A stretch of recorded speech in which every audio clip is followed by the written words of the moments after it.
Hello everyone, आप सब कैसे हैं। Welcome back my YouTube channel Ravi basic classes में आप सभी का स्वागत है।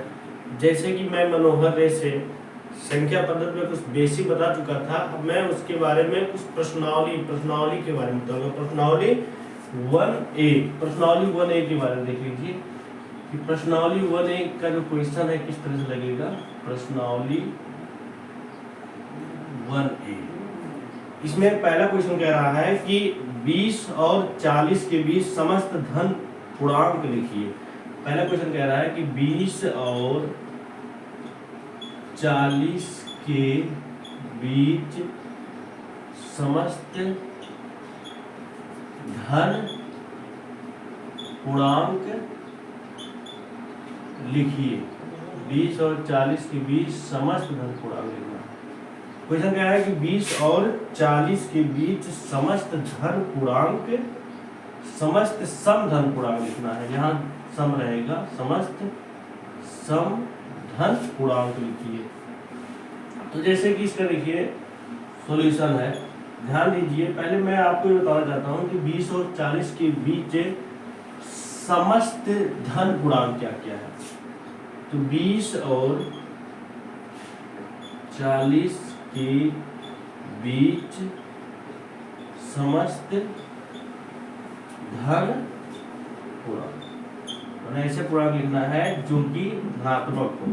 तो इसमें आ जाएगा आपका 20 और 40 के बीच समस्त धन पूर्णांक। तो ये 23 आ जाएगा धन पूर्णांक, उसके बाद 22 आ जाएगा, 23 आ जाएगा, 24 आ जाएगा, 25 आ जाएगा, 26 आ जाएगा, 27 आ जाएगा, 28 आ जाएगा, 29 आ जाएगा, उसके बाद 30 आ जाएगा, 31 आ जाएगा, 32 आ जाएगा, 33 आ जाएगा, 34 आ जाएगा, 35 आ जाएगा, 36 आ जाएगा, 37 आ जाएगा, 38 आ जाएगा। इसके बाद 39, क्योंकि हमें देखिए 20 और 40 के बीच के धन पूर्णांक लिखना था। तो 20 और 40 के बीच के धन पूर्णांक एक नहीं होंगे। अब इसमें कह रहा है कि जो है 20 और 40 के बीच समस्त सम धन पूर्णांक निकालना है।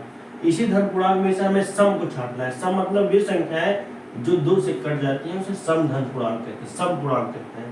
तो आपको इसमें जो है 20 और 40 के बीच समस्त धन पूर्णांक में से सम धन पूर्णांक निकालना है। तो इसलिए 20 और 40 के बीच समस्त सम धन पूर्णांक, जैसे मैं तो पूर्णांक सब लिख दिया हूं ना, लेकिन अब इसी में से आपको सम धन पूर्णांक छांटना है। सम धन पूर्णांक मतलब जो 2 से कट जाए। एक ये 2 से कट जाएगा, नहीं कट जाएगा।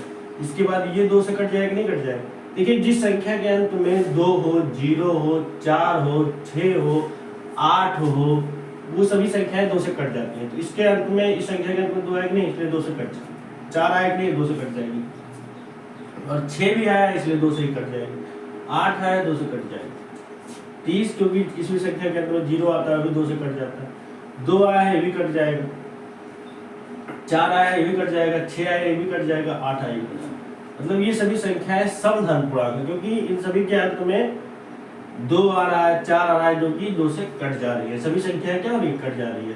तो इसलिए हम कह सकते हैं 20 और 40 के बीच समस्त धन पूर्णांक आपका हो जाएगा 22 हो जाएगा, 24 हो जाएगा, 26 हो जाएगा, 28 हो जाएगा, उसके बाद 30 हो जाएगा, 32 हो जाएगा, 34 हो जाएगा, 36 हो जाएगा, उसके बाद 38 हो जाएगा।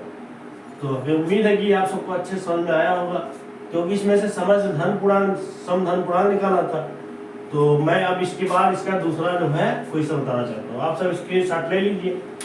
तो दूसरा कह रहा है, दूसरा क्वेश्चन इसमें से देखिएगा ध्यान से।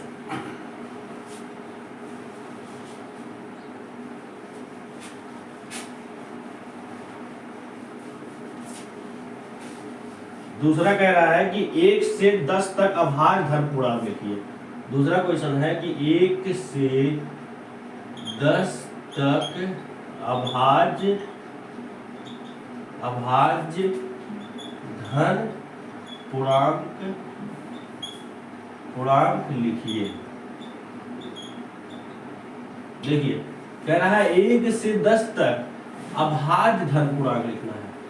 तो अभाज्य संख्याएं वे संख्या होती हैं जिनका 2 से अधिक गुणनखंड नहीं होता है, और 2 गुणनखंड जो होते हैं वह 1 होता है और वह स्वयं संख्या होता है। अर्थात हम सबको ये देखना है कि 1 और 10 के बीच में ऐसी कौन सी संख्याएं आ रही हैं जिनका केवल 2 ही गुणनखंड हो, अर्थात वह 1 से कटे और अपने आप से कटे और किसी से ना कटे, तो ऐसे संख्याओं को अभाज्य धन पूर्णांक कहते हैं।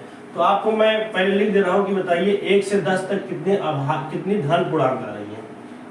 1 से 10 तक धन पूर्णांक, 1 से 10 तक कितनी धन पूर्णांक आ रही है। तो उसके बाद आप अभाज्य छांट लीजिएगा, उसमें से आपको ये देखना रहेगा कि कौन संख्याएं जो है 1 और अपने आप से कट रही है, बस वही छांटना है और बाकी सबको छोड़ देना है।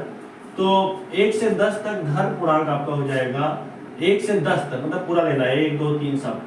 1 हो जाएगा, 2 हो जाएगा, 3 हो जाएगा, 4 हो जाएगा, 5 हो जाएगा, 6 हो जाएगा, 7 हो जाएगा, 8 हो जाएगा, 9 हो जाएगा, 10 हो जाएगा। मतलब 1 से 10 तक सभी धन पूर्णांक लेना है। अब क्या कह रहा है कोई समय, तो धन पूर्णांक में ले लिया, अब आपको इसी में से अभाज्य लेना है। क्या लेना? अभाज्य। अभाज्य मतलब वे संख्याएं जो 1 और स्वयं से कटे, अर्थात जिसका 2 से अधिक गुणनखंड ना हो। मिनिमम 2 होना चाहिए, मिनिमम 2 मतलब इससे कम भी नहीं होना चाहिए और 2 से अधिक भी नहीं होना चाहिए। मिनिमम 2 मैक्सिमम 2, मतलब 2 से अधिक भी नहीं होना चाहिए और 2 से कम नहीं होना चाहिए। तो देखिए जो है, तो हमें क्या निकालना है, 1 से 10 तक अभाज्य धन पूर्णांक। 1 से 10 तक अभाज्य धन पूर्णांक मतलब वे संख्या है जिसके 2 से अधिक गुणनखंड ना हो, तो और 2 से कम भी नहीं होना चाहिए। तो एक ऐसी संख्या है जिसके केवल एक ही गुणनखंड है, केवल एक ही से कटेगा और किसी से नहीं कटेगा ना। जबकि 2 ऐसी संख्या है जो 1 से भी कट जाएगा और स्वयं से भी कट जाएगा। 2 ऐसी संख्या है जो 1 से भी कट जाएगा स्वयं से, इसलिए यह अभाज्य धन पूर्णांक है, क्योंकि इसके 2 मिनिमम कम से कम 2 गुणनखंड है कि नहीं, और अधिकतम 2 है, इससे अधिक नहीं होना चाहिए। अब 3 भी है, 1 से कट जाएगा और 3 स्वयं से कट जाएगा। 4 नहीं है, क्यों? क्योंकि 4 1 से कट जा रहा है, स्वयं से कट जा रहा है और 2 से भी कट जा रहा है। जबकि मैं बताया हूँ किसी भी संख्या का 2 से अधिक गुणनखंड हो तो वह अभाज्य नहीं कहलाता है, इसलिए यह अभाज्य नहीं होगा। अभाज्य आपका ये होगा, ये हो गया 5 होगा, क्योंकि 5 का जो है 1 और स्वयं के अतिरिक्त कोई गुणनखंड नहीं है। 6 भी नहीं होगा, 7 होगा, इसके बाद 7, 8 भी नहीं होगा, 9 भी नहीं होगा, 10 भी नहीं होगा। तो यही आ गया आपका 2 3 5 7, यही जो है 1 से 10 तक अभाज्य धन पूर्णांक है। तो मैं उम्मीद करता हूँ आप सबको समझ में आया होगा, जैसा कि हमें जाना अभी पढ़ाने कॉलेज में, इसलिए मैं इसी में स्टॉप करता हूँ। Thank you so much all of you for watching my YouTube channel Ravi basic classes.